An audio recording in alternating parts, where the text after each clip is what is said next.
Budget સત્રના પહેલા જ દિવસે ગાંધીનગરમાં ઇટાલિયા અને રાદડિયાનું ઉષ્માભર્યું મિલન જે છે તે જોવા મળ્યું। આ દ્રશ્યો એવું બતાવે છે કે રાજનીતિમાં કોઈ કાયમી કોઈનો દુશ્મન નથી હોતો। ચર્ચા તો ખબર અંતર સમાચાર રામ રામ।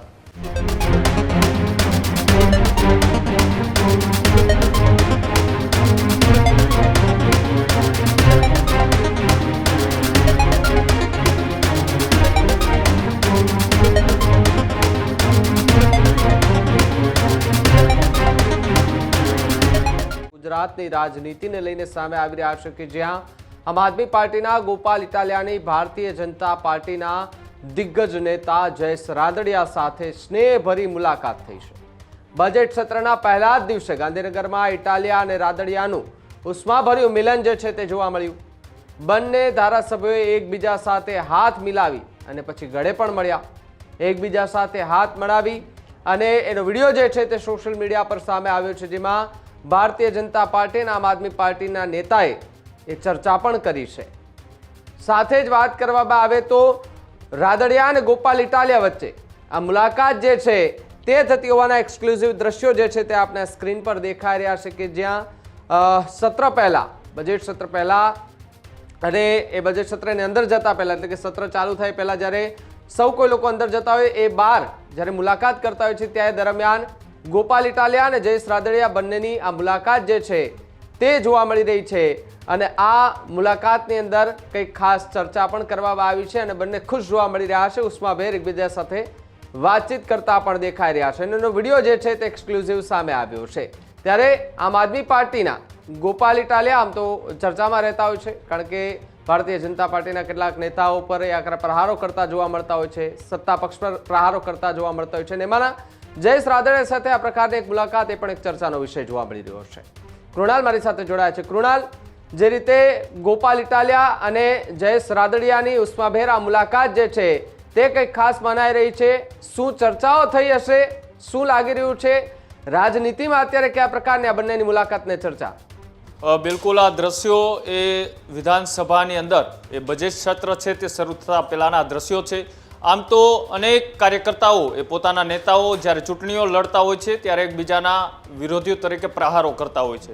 આ એક જયેશ રાદડિયા છે કે જ્યારે ગોપાલ ઇટાલિયા એ વિસાવદરની પેટા ચૂંટણી લડી રહ્યા હતા ત્યારે ભારતીય જનતા પાર્ટી તરફથી તેઓને ત્યાં મોટી જવાબદારી સોંપવામાં આવી હતી। એ ચૂંટણી જયેશ રાદડિયા લડી રહ્યા હોય ગોપાલ ઇટાલિયાની સામે, તે રીતની ચર્ચાઓ છે તે આખા ગુજરાતની અંદર થઈ રહી હતી। પણ આ દ્રશ્યો એવું બતાવે છે કે રાજનીતિમાં કોઈ કાયમી કોઈનો દુશ્મન નથી હોતો કે કોઈ કાયમી કોઈનો દોસ્ત નથી હોતો। જેવી પરિસ્થિતિઓ ઊભી થતી હોય છે પરિસ્થિતિ પ્રમાણે નેતાઓ છે તે ગોઠવાઈ જતા હોય છે અને આ એક હેલ્ધી રાજનીતિના પણ દ્રશ્યો કહી શકાય, કેમ કે બે વિરોધી પાર્ટીઓના નેતાઓ એકબીજાને ગલે મળતા જોવા મળી રહ્યા હતા અને વાતચીત કરતા જોવા મળી રહ્યા હતા અને વાતચીત દરમિયાન બંનેના હાવભાવ છે તે કંઈક એવું દર્શાવી રહ્યા હતા કે બંને એક જ છે, કેમ કે રાજનીતિમાં એ વિચારધારાઓની લડાઈ હોય છે, ક્યારે એકબીજાના વ્યક્તિત્વની અથવા તો પર્સનલ લડાઈ મોટા ભાગે નથી હોતી। પાર્ટીઓ સામસામે હોવાથી એકબીજા ઉપર પ્રહારો કરવામાં આવતા હોય છે અને આ જ ગોપાલ ઇટાલિયા છે કે જે વારંવાર ભારતીય જનતા પાર્ટી અને તેના નેતાઓ ઉપર પ્રહારો કરતા હોય છે। તેમને એ ભાષાની અંદર તેઓ વાત કરતા હોય છે કે ભારતીય જનતા પાર્ટીના નેતાઓ આવા છે, તેવા છે, આ છે, તે છે, પણ આ જ ગોપાલ ઇટાલિયા જ્યારે ભારતીય જનતા પાર્ટીના નેતાઓને મળે ત્યારે તેમનું વર્તન છે તે બદલાઈ જતું હોય છે। આની પહેલાં પણ જ્યારે આમ આદમી પાર્ટીનું ડેલિગેશન આની પહેલાં જ્યારે રાજ્યના મુખ્યમંત્રી ભૂપેન્દ્ર પટેલને મળવા ગયા હતા ત્યારે પણ તેઓ જીતુ વાઘાણી સાથે ગલે મળતા દ્રશ્યો પણ સામે આવ્યા હતા। એટલા માટે કે જ્યારે ખેડૂતોની વાત આવે, જ્યારે પાક નુકસાન અથવા તો બીજા કોઈ મુદ્દાઓની વાત આવે ત્યારે આ જ નેતાઓ આ બધા જ નેતાઓને જ્યારે મળી રહ્યા છે એ જ નેતાઓને ઘેરવાનો પ્રયત્ન કરતા હોય છે।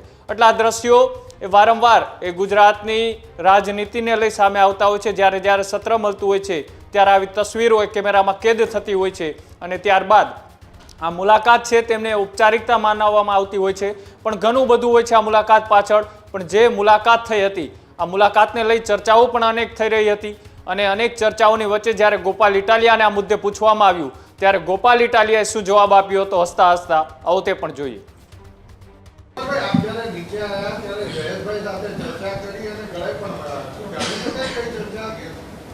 ચર્ચા તો ખબર અંતર સમાચાર રામ રામ।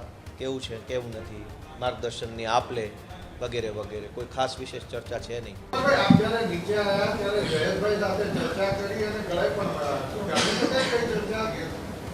ચર્ચા તો ખબર અંતર, સમાચાર, રામ રામ, કેવું છે કેવું નથી, માર્ગદર્શનની આપ લે વગેરે વગેરે કોઈ ખાસ વિશેષ ચર્ચા છે નહીં. ભાઈ, આપ જ્યારે નીચે આવ્યા ત્યારે જયેશભાઈ સાથે ચર્ચા કરી અને ગળે પણ મળ્યા. શું જાણી શકાય કઈ ચર્ચા? ચર્ચા તો ખબર અંતર, સમાચાર, રામ રામ, કેવું છે કેવું નથી, માર્ગદર્શનની આપ લે વગેરે વગેરે કોઈ ખાસ વિશેષ ચર્ચા છે નહીં. જે રીતના ગોપાલ ઇટાલિયાએ કહ્યું કે આ ચર્ચા એ ઔપચારિકતા હતી, સમાચાર, એકબીજાની તબિયત અને બીજા જે માર્ગદર્શન લેવાના મુદ્દાઓ હોય તેને લઈ આ ચર્ચાઓ કરવામાં આવી હતી. કદાચ બની શકે કે જયેશ રાદડિયા એ સૌરાષ્ટ્રના દિગ્ગજ નેતા છે, સાથે સાથે લાંબા સમયથી તેઓ રાજનીતિ સાથે જોડાયેલા છે, એટલે ગોપાલ ઇટાલિયાએ કંઈક માર્ગદર્શન માટે આટલી લાંબી ગપસપ કરી હોય તેવું પણ માનવામાં આવી રહ્યું છે. કેમ કે અત્યારે જે રીતના એ સૌરાષ્ટ્રની અંદર આમ આદમી પાર્ટી એ ક્યાંક ને ક્યાંક કોંગ્રેસને ડેમેજ કરી અને પોતે એક બીજો પક્ષ ઉભરીને આવવા માટેની તૈયારીઓ કરી રહી છે, ત્યારે જે નજીકની ચૂંટણીઓ છે તે નજીકની ચૂંટણીઓ પહેલાં જ આ રીતની જે મુલાકાત છે, આ મુલાકાત એ અનેક વસ્તુઓ દર્શાવી રહી છે. એ હેલ્ધી રાજનીતિના દ્રશ્યોની સાથે સાથે બે વિરોધી પાર્ટીના નેતાઓ જ્યારે વિધાનસભાના ફ્લોરની અંદર એ આ બજેટ સત્ર પહેલા આ રીતની મુલાકાત ઘણું બધું સૂચવી રહી છે. ગોપાલ ઇટાલિયાએ તો એક સરકારી જવાબ રૂપે એક જવાબ આપ્યો કે માત્ર ઔપચારિક મુલાકાત હતી, ખબર અંતર પૂછવા માટેની મુલાકાત હતી. પણ શું ખરેખર ખબર અંતર અને ઔપચારિક મુલાકાત હતી કે પછી આગામી દિવસોમાં ગોપાલ ઇટાલિયા અથવા તો જયેશ રાદડિયા કંઈક નવા જૂની કરે તેના એંધાણ હતા. હવે જોવાનું રહેશે કે ચૂંટણી સમયે આ મુલાકાત અને આ દ્રશ્યો કઈ રીતના ઉભરીને સામે આવે છે, અને સાથે સાથે આ જે મુલાકાતના દ્રશ્યો એ કેમેરામાં કેદ થયા અને તેને લઈ હવે જયેશ રાદડિયા આ નિવેદનને લઈ કંઈ વાત કરે છે કે કેમ. જે રીતના ગોપાલ ઇટાલિયાએ તો કહી દીધું, પણ એ જ નિવેદન હવે જયેશ રાદડિયા કઈ રીતના આપે છે એના પર સૌ કોઈની નજર છે. જી જી, ખૂબ ખૂબ આભાર અમારી સાથે જોડાવા બદલ.